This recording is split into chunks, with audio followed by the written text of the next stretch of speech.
A Ucrânia pede mais racionalidade na análise da crise com os agricultores do leste da União Europeia, sobretudo os polacos, que fazem bloqueios na fronteira alegando concorrência desleal.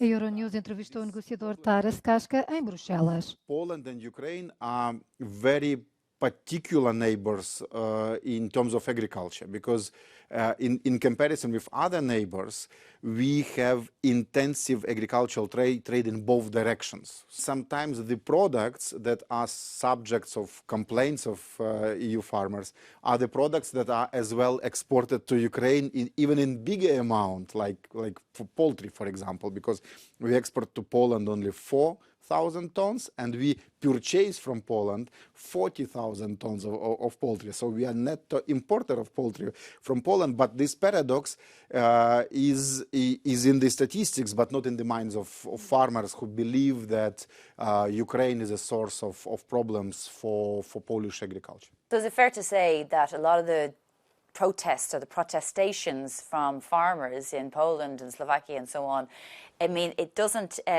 stand up to scrutiny, essentially, that the problem isn't as bad as they're making it out to be and can easily actually be reconciled?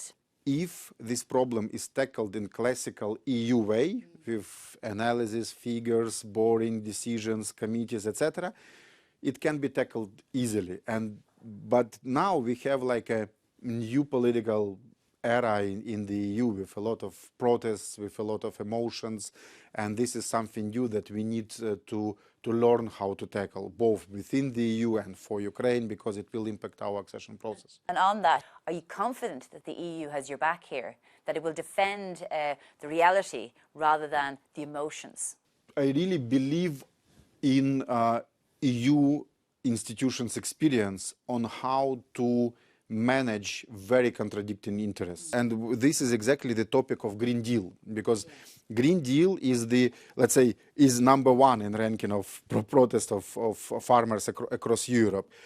Ukraine is a solution for the problem of Green Deal and farmers, because Ukrainian farmers use less fertilizers, less pesticides.